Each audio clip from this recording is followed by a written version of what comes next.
ನಮಸ್ಕಾರ ವೀಕ್ಷಕರೇ, RJ32 ಕನ್ನಡ ವಾಹಿನಿಯ ಉತ್ತರ ಕರ್ನಾಟಕ ಎಕ್ಸ್ಪ್ರೆಸ್ ನ್ಯೂಸ್ಗೆ ಸ್ವಾಗತ. ನಾನು ರಾಘವೇಂದ್ರ. ಇದೀಗ ವಾರ್ತೆಗಳ ವಿವರ. ನವರಾತ್ರಿ ಉತ್ಸವದ ನಿಮಿತ್ತವಾಗಿ ಇಂದು ಕಲಬುರಗಿಯ ಗುಬ್ಬಿ ಕಾಲೋನಿಯಲ್ಲಿರುವ ಶ್ರೀ ಸಿಂದಗಿ ಅಂಬಾಭವಾನಿ ದೇವಿ ಗುಡಿಯಲ್ಲಿ ಭಕ್ತರಾದ ಶಿವರಾಜ್ ಪಾಟೀಲ್ ಹಾಗೂ ಸುಜಾತಾ ಪಾಟೀಲ್ ಅವರಿಂದ ವಿಶೇಷವಾಗಿ ಮುತ್ತೈದರಿಗಾಗಿ ಮಹಾಪ್ರಸಾದವನ್ನು ಆಯೋಜನೆ ಮಾಡಲಾಗಿತ್ತು. ಈ ಒಂದು ಕಾರ್ಯಕ್ರಮದಲ್ಲಿ ಅನೇಕ ಮುತ್ತೈದೆಯರು ಭಾಗವಹಿಸಿದ್ರು. ವಿಶೇಷ ಪೂಜೆಯನ್ನು ಕೂಡ ಈ ಸಂದರ್ಭದಲ್ಲಿ ಸಲ್ಲಿಕೆ ಮಾಡಲಾಯಿತು. ಇಂದು ಬೆಳಗ್ಗೆ ವಿಶೇಷ ಪೂಜೆ ಮಾಡುವ ಮುಖಾಂತರವಾಗಿ ಈ ಒಂದು ಕಾರ್ಯಕ್ರಮಕ್ಕೆ ಚಾಲನೆಯನ್ನು ನೀಡಲಾಯಿತು.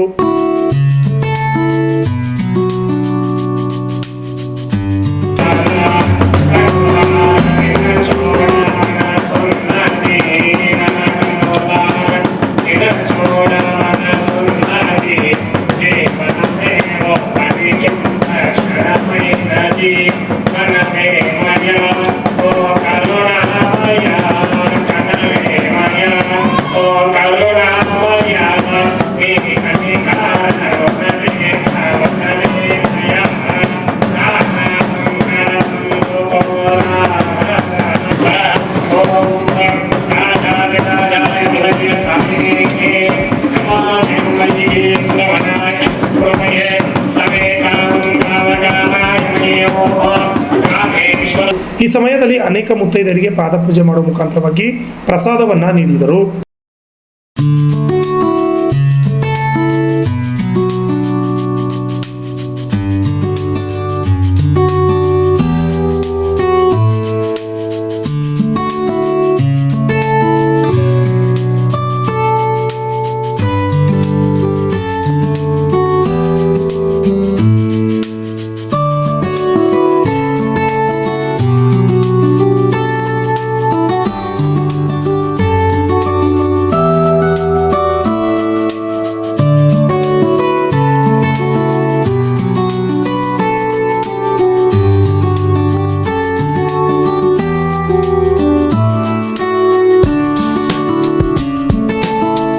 ನಂತರ ದೇವಿಗೆ ಲಲಿತಾ ಸಹಸ್ರನಾಮಾವಳಿ ಸೇರಿದಂತೆ ವಿಶೇಷ ಪೂಜೆಯ ನಾಮಾವಳಿಗಳನ್ನು ಮಹಿಳೆಯ ಭಕ್ತಾದಿಗಳು ಮಾಡಿಸಿದರು.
ನಮಸ್ಕಾರ. ನನ್ನ ಹೆಸರು ಮಾಯಾ ಪಾಟೀಲ್, ಗುಬ್ಬಿ ಕಾಲನಿ ವಾಸಿನಿದ್ದೀನಿ. ಇಲ್ಲಿ ಸಿಂದಗಿ ಅಂಬಾಬಾಯಿ ಮಂದಿರದಲ್ಲಿ ನಾವೆಲ್ಲರೂ ಇಲ್ಲಿ ಸೇರ್ಕೊಂಡಿವಿ. ಇವತ್ತು ಶಿವರಾಜ್ ಪಾಟೀಲ್ ಮತ್ತು ಸುಜಾತಾ ಪಾಟೀಲ್ ಅವ್ರ ಕಡೆಯಿಂದ ಮುತ್ತೈದೆಯರಿಗೆಲ್ಲರಿಗೂ ಊಟ ಮಾಡಿಸ್ತಾ ಇದ್ದಾರೆ. ಇವತ್ತು ಪ್ರಸಾದ ಕೊಡ್ತಾ ಇದ್ದಾರೆ. ಇವತ್ತೆಲ್ಲರೂ ನಾವು ಉಡಿ ತುಂಬಿಕೊಂಡು ದೇವಿಯ ಪ್ರಸಾದವನ್ನು ಸ್ವೀಕರಿಸ್ತಿದ್ದೇವೆ. ದೇವರವರಿಗೆಲ್ಲ ಕಲ್ಯಾಣ ಮಾಡಲಿ. ಮತ್ತು ನಮ್ಮ ಗುಡಿಯ ಸ್ವಾಮಿಗಳಾದ ಸೂಗುರೇಶ್ವರ ಸ್ವಾಮಿಯವರು ಮತ್ತು ಅವರ ತಾಯಿ, ಅವರಿಬ್ಬರು ತಮ್ಮಂದಿರು ಗುಡಿಗಾಗಿ ಬಹಳಷ್ಟು ಶ್ರಮಪಟ್ಟಿದ್ದಾರೆ. ಹಗಲು ರಾತ್ರಿ ಶ್ರಮಪಟ್ಟು ಅವರ ತಾಯಿ ರಾಜೇಶ್ವರಿ ಬೆಳಗ್ಗೆ 4 ಗಂಟೆಯಿಂದ ಎಲ್ಲ ಕೆಲಸ ಸ್ಟಾರ್ಟ್ ಮಾಡ್ತಾರೆ. ಸೂಗುರೇಶ್ವರ ಮುತ್ತೆಯವ್ರನ್ನು ಭಾಳ ಬೆಳಗ್ಗೆನೇ ಎದ್ದು ಎಲ್ಲ ಕೆಲಸ ಮಾಡಿ ದೇವಿಗೆ ಅಲಂಕಾರ ಹಿಡ್ಕೊಂಡು ಎಲ್ಲ ಅವರೇ ಮಾಡ್ತಾರೆ. ನಮ್ಮ ಗುಡಿ ಈಗ ಭಾಳಷ್ಟು ಭಕ್ತಾದಿಗಳು ಬರ್ತಾ ಇದ್ದಾರೆ. ನಾವು ನಿಮ್ಮೆಲ್ಲರಿಗೆ ಕೇಳ್ಕೊತೀವಿ ಏನಂದರೆ ಎಲ್ಲ ಭಕ್ತಾದಿಗಳು ಸುತ್ತಮುತ್ತಲಿಂದ ಎಲ್ಲ ಬಂದು ನಮ್ಮ ತಾಯಿ ಆಶೀರ್ವಾದ ಪಡೀರಿ ಅಂತ ಕೇಳ್ಕೊತೀನಿ. ಜೈ ಅಂಬಾ ಭವಾನಿ. ಇವತ್ತು ನಾವು ದೇವಿಯ ಭಕ್ತಿ ಹಾಡುಗಳನ್ನು ಹಾಡಿದ್ವಿ. ಶ್ರೀ ಲಲಿತಾ ಸಹಸ್ರನಾಮ ಸೂತ್ರಂ, ಅಷ್ಟಲಕ್ಷ್ಮಿ ಸೂತ್ರಂ, ಮಹಾಲಕ್ಷ್ಮಿ ಸೂತ್ರಂ, ಐಗಿಲಿ ನಂದಿನಿ, ಇವೆಲ್ಲ ಭಕ್ತಿಗೀತೆಗಳು ಇವತ್ತೆಲ್ಲರೂ ಸೇರಿ ಗುಬ್ಬಿ ಕಾಲನಿ ಹೆಣ್ಮಕ್ಳ ಕಡೆಯಿಂದ ನಾವೆಲ್ಲರೂ ಇವತ್ತು ಹಾಡಿದ್ವಿ, ಭಜನೆ ಮಾಡಿವಿ. ಇವತ್ತೆಲ್ಲ ಮುತ್ತೈದೆ ಊಟನೂ ಆಯಿತು. ಈ ಸಂದರ್ಭದಲ್ಲಿ ನೂರಾರು ಭಕ್ತಾದಿಗಳು, ಮಹಿಳೆಯರು ಹಾಜರಿದ್ದರು. Bureau report, RJ32 Kannada news, Kalaburagi.